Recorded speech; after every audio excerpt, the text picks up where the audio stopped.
네, 경제 현장 오늘 이슈 체크로 이어갑니다. 2천만 원 이하의 소액을 연체한 후 다 갚은 사람들은 신용을 회복할 수 있는 길이 열립니다. 신용 사면이 단행됐는데요. 이로 인해 최대 300만 명 정도가 최장 5년간 보관되는 연체 기록이 삭제되는 혜택을 받게 됩니다. 그리고 다음 주부터는 제2금융권에서 대출받은 소상공인들이 은행에서 한 것처럼 낸 이자를 되돌려받게 됩니다. 이로 인해 우려의 목소리도 나오는데요. 신용 사면과 이자 환급이 어떻게 진행되는지, 유의해야 할 점 무엇인지 원대식 한양대 경제금융학부 교수 모시고 자세한 얘기 들어보겠습니다. 교수님 어서 오십시오. 반갑습니다. 자, 소액 연체자들 2천만 원 이하 연체한 분들이 빚을 일단 다 갚으면 이게 신용 사면이 된다는데 좀 조건이 구체적으로 어떻게 되는 겁니까, 이게? 지금 그 조건이 2021년 9월 1일부터 2024년 1월 31일까지 2천만 원 이하 소액 연체가 발생했으나 2024년 5월 31일까지 연체 금액을 전액 상환한 개인이나 개인 사업자를 대상으로 합니다. 그래서 본인이 대상인지 아닌지는 나이스 평가 정보나 코리아 크레딧 뷰로 신용보증기금 등의 홈페이지에 들어가시면 대상 여부를 직접 확인할 수가 있습니다. 나이스 평가 정보 같은 곳에서 확인할 수가 있다 네, 이거죠. 예. 그러면 일단 다 갚아야 되는 거죠. 네, 그렇습니다. 그리고 5월 말까지 이게 다 갚으면 되는 겁니까? 네, 그렇습니다. 다 갚은 사람들에 대해서. 그러면 이제 신용 사면이 된다. 그러면 어떻게 달라지는 거예요? 사면이 됐다 그러면? 네, 일단 신용회복 대상자에 해당하는 경우에는 별도 조치 없이 신용평점이 자동으로 상승하게 됩니다. 그래서 서민이나 소상공인이 신용회복위원회나 새출발기금의 채무조정을 이용하면 그 신용정보원에 등록해서 금융거래 제약 요인으로 작용하고 있었거든요. 근데 이제 그 기존에는 채무조정 계획에 따라 채무를 2년 동안 성실하게 상환했다 하더라도 그 2년이나 걸렸는데 이번 3월 12일부터는 1년 동안 성실하게 상환한 경우 채무조정 정보 등록이 해제됩니다. 그래서 그 기간이 2년에서 1년으로 단축되는 효과도 있습니다. 예. 그럼 사면이 되면 신용 평점이 이렇게 올라가는 겁니까? 그렇죠. 네. 신용 평점이 올라가는데요. 지금 그 신용 지원 회복 효과를 보면 이게 신용 지원 효과 지원 제도가 이번에 처음이 아니고 지금 이제 네 번째거든요. 네 번째. 네, 그래서 전에도 비슷한 신용 사면이 있었군요. 네, 그렇습니다. 네, 그때 IMF 직후에 두 번 있었고 그다음에 코로나 때 한 번 있었고 이번이 이제 네 번째입니다. 그래서 지난 2021년 8월 그 신용 회복 지원 효과 자료를 보면 이제 금융권이 보도 자료를 낸 건데요. 약 200만 명의 신용 점수가 평균 670점에서 704점으로 34점 상승해서 신용 평점이 약 12만 명이 추가로 카드 발급 기준 최저 신용 점수인 680점을 넘었고요. 그다음에 약 13만 명이 추가로 은행업권 신규 대출자의 평균 신용 점수인 866점을 상회했다고 발표를 했습니다. 이번에도 그 나이스 신용평가 정보가 이제 발표를 했거든요. 그래서 2024년 2월 말 기준으로 전액 상환을 완료한 개인 264만 명의 신용평점이 659점에서 696점으로 평균 37점 정도 37점 올라가고. 그리고 또 한국 평가 데이터가 또 분석한 자료를 보면 이때는 이제 개인 사업자 17만 5천 명의 신용 평점이 623점에서 725점으로 약 한 102점 정도 상승하는 거로 발표를 했습니다. 그래서 약 15만 명이 신용카드를 발급받을 수 있을 것으로 보고 있고 15만 명이 새로 신용카드를 발급받게 된다. 그리고 약 26만 명이 은행권 신규 대출 평균 평점을 상회하게 된다고 밝혔습니다. 그러니까 혜택을 받는 게 신용카드를 그동안 못 받았던 사람분들이 한 15명 정도가 발급받게 되고 그다음에 대출을 못 받을 수 있던 분들이 은행 대출 한 26만 명 정도 그분들은 큰 혜택이 되겠네요. 일단 다 갚은 분들인데 이렇게 해서 갑자기 신용 사면을 하게 되면 이제 연체 기록이 다 없어져서 이런 효과가 나는 거잖아요. 그럼 연체 기록이 다 없어지면 은행이나 이 금융권에서 대출을 심사할 때 이거를 없었더라면 관리를 까다롭게 했을 텐데 이제 앞으로 관리를 제대로 안 해서 네. 뭔가 새로 대출이 나간 게 부실이 된다거나 그럴 위험성 같은 거 없을까요? 예, 뭐 건전성 관리 측면에서 볼 때 예. 실제 신용 점수보다 좀 좋게 평가받게 되면 모럴 해저드나 뭐 평가 왜곡이 발생할 수 있다는 우려가 있는 건 사실이죠, 그러니까요. 사실. 예. 이미 성실하게 갚은 분들도 있는데 예. 안 갚고 있는 분. 안 그런데 갚았던 아까 말씀드렸듯이 예. 지난번 취약 차주에 대한 신용 회복 지원이 이제 3번 했잖아요. 예. 그래서 제가 그 감독원이 발표한 그 건전성 지표인 은행 BIS 비율을 확인해 봤어요. 은행 자기 자본 비율. 예, 예. 그게 이제 건전성 지표인데 2000년도 이제 이게 2001년도 실시한 기준을 봤는데 2001년도에 네, 신용 사면 예, 기록을 2000년도 기록은 너무 오래 전이니까 예. 그래서 2020년 그러니까 신용 사면 전에 은행 BIS 비율이 15.0%였어요. 예. 근데 그걸 시행하고 난 2021년 말 네. 이때 보니까 15.53%로 시행 전보다 0.53%포인트 오히려 상승을 했더라고요. 그러니까 신용 사면을 했는데 예. 은행의 건전성 비율이 오히려 높아졌다. 예, 예. 좀 우려하는 분들은 예. 이게 이제 신용 체계의 근간이 흔들린다. 이 네. 연체 기록을 다 없애버리면 평점이 자연스럽게 올라가니까 뭔가 문제가 있는 거 아니냐. 그래서 금융회사의 부실이 좀 늘어나지 않을까 이런 걱정하는데 실제 통계는 그렇지 않다네요. 예, 그렇습니다. 제가 이제 이게 은행권만을 봤는데 이제 은행권이 제일 많고 대변하는 거니까 그래서 이제 막상 우리가 그 우려하는 마음적으로 우려할 수가 있겠지만 네. 실제 건전성 비율은 뭐 이 신용 사면 제도가 크게 이거를 악화시킨다든지 왜곡시킨다는 그런 유의미한 통계적 자료는 찾아볼 수가 없어요, 사실. 그래요. 네. 그런데 이제 성실하게 갚은 분들이 있잖아요. 네네. 어렵게 뭐 투잡까지 뛰면서 갚은 분들이 보기에는 네. 나는 이렇게 열심히 갚았는데 그동안 갚지 않다가 좀 뒤늦게 갚았는데 그러다 연체 기록을 다 삭제해주면 뭐라 그럴까 조금 균형이 안 맞지 않느냐 이렇게 생각할 수도 뭐, 있겠어요. 예, 물론 이제 그렇게 말씀하실 수가 있죠. 네. 그렇지만 이런 분들은 사실 연체 금리로다 이미 대출을 갚았기 때문에 정상 금리보다도 몇 배의 이자를 낸 거거든요.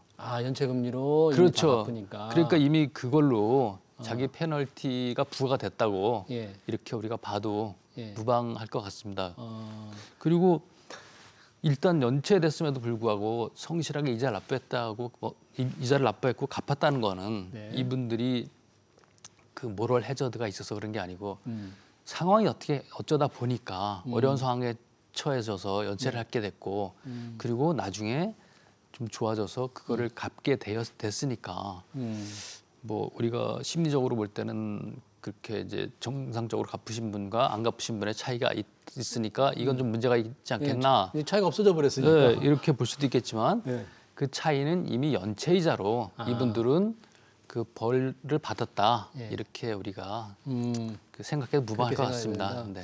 아니라 꼭 이런 이제 연체 기록 삭제가 빚 갚기 어려운 분들 그리고 성실히 갚은 분들한테 주는 혜택이니까 네. 어느 정도 일리가 있어서 그분들이 다시 뛰게 하는 그런 효과가 있잖아요. 네. 근데 꼭 이런 대책들이 뭐 예를 들면 꼭 그런 게 연관은 아니지만 뭐 총선이라든지 이런 어떤 큰 일정을 앞두고 발표되는 경우가 좀 많이 있으니까 그런 오해를 좀 사지 않나 이렇게 싶습니다. 글쎄요, 왜 그거는 이제 좀 정치적인 해석인데요. 저는 뭐 거기까지는 제가 깊이 생각을 해보지 못했고요. 예. 그리고 이제 이 신용 점수가 올라갔다 그래서 이게 무조건 대출을 해주는 게 아니고요. 사실 그래요? 지금 현재 제가 이제 은행에 확인을 해보니까 요즘 은행마다 차이는 있겠지만 일반적으로 한 750점 정도가 돼야 이제 대출이 가능하다고 그러더라고요. 은행의 경우에 750점. 근데 요번에 평균 이제 696점, 네. 725점으로 750점엔 다소 좀 못 미치는 거죠. 그래요? 예, 물론 이 점수는 평균이기 때문에 네. 평균 이상에 계신 분들은 이제 가능하겠지만 네. 사실 신용카드 발급이나 대출 승인 여부는 금융기관이 엄격하게 심사를 해서 결정할 거기 때문에 우리가 아까도 그 BIS 비율 제가 말씀드렸듯이 크게 걱정을 안 해도 금융기관이 알아서 리스크 관리 잘 하고 있고요. 예. 그다음에 제가 사실 감독원에서 리스크 업무를 갖다 거의 10년 이상 했거든요. 근데 네. 신용평가 업무도 많이 해봤는데 우리나라 금융권 이제 IMF 이후 리스크 관리 능력이 크게 향상됐어요. 향상됐어요. IMF 이전과 이후로 예. 역사적으로 나눠볼 수가 있는데 그 자체 심사 능력이 충분하기 때문에 좀 이제 심리적으로는 우려가 되실 수도 있겠지만 실질적으로는 이런 것들이 건전성을 해칠 정도로 큰 영향을 주지는 않을 거다. 저는 이렇게 판단을 하고 있습니다. 그래요? 예.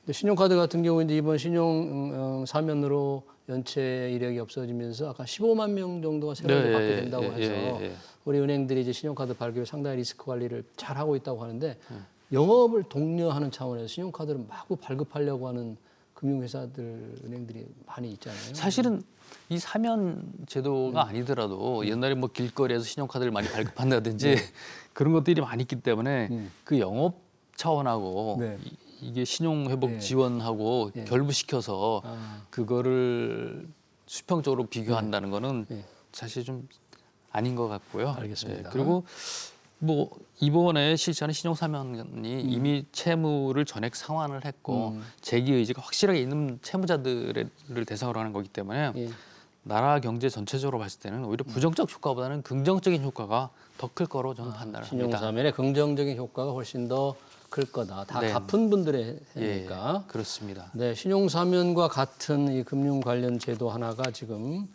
저축은행 등 2금융권에서 대출을 받은 소상공인들 이자를 다음 주부터 이제 돌려준다, 환급해 준다는데 어떤 사람이 이자를 환급받을 수 있게 되는 겁니까? 환급 대상이 2023년 12월 31일 기준 그 저축은행이나 상호금융 그러니까 저 단위농협이죠. 단위조합이나 신협, 산림조합, 뭐 새마을금고, 카드사, 여신전문금융사 이제 이런 데서 사업자 대출을 받는 개인 사업자나 소기업자인데요. 이제 금리는 5% 이상 7% 미만 적용을 받는 사업자 약 40만 명을 대상으로 합니다. 40만 명. 그런데 여기에는 이제 부동산 관련 임대나 개발, 공급업을 하는 사업자나 금융업자는 대상이 아니라는 점을 좀 명심하실 필요가 있습니다. 대상이 아니다. 네, 그렇습니다. 그럼 한 몇 분? 그다음 환급 규모는 보통 지금 그 한 총 3천억 정도를 아마 이제 지원해 주는 것 같아요. 그래서 1인당 평균 75만 원. 그다음에 최대 150만 원까지 이제 이자를 지원하는데 요 1년 이상 이자를 납입한 차주한테 1년치 금액을 한 번에 다 이렇게 이제 지급하고요. 그다음에 최대 이자 지원 가능 대출 금액은 1억 원까지. 1억 원까지 해서 대출 금액은 그렇습니다. 이자 환급액은 최대 150만 원까지. 다 계산을 해보니까 한 평균 75만 원 정도 돌려받는다. 네, 그렇습니다. 소상공인을 돌려받는 금액 적지 않네요. 평균 75만 원이면 그렇습니다. 굉장히 어려운데 혜택을 받으면. 예. 그러면 이 환급을 받으려면 어떻게 해야 됩니까? 신청을 별도로 해야 됩니까? 예, 그렇습니다. 그 3월 18일부터 이제 연중 상시 신청이 가능한데요. 이자를 1년 이상 납입한 사실이 확인만 되면 1년 이상 이자를 냈어야 그렇습니다. 된다. 네. 그러면 신청 이후에 도래하는 분기 말에 1년치 환급액을 한 번에 전액 지급을 해주게 돼요. 그래서 근데 여기서 유의하실 점은 이제 계좌가 여러 개 있을 수 있잖아요, 대출 계좌가. 그래서 지원 대상 계좌 중에 어느 한 계좌라도 1년치 이상 납입되지 않은 경우, 이럴 때는 1년치 이자가 납입될 때까지 환급금이 지급되지 않는다는 점, 요거를 좀 유의하실 필요가 1년 있습니다. 이상 이자를 냈어야만 한다. 그래서 자기가 신청하기 전에 내 지원 대상 계좌가 1년치 이상 납부했는지 먼저 이제 확인해 볼 필요가 있습니다. 그리고 요거는 뭐 온라인이나 오프라인으로 다 가능한데요.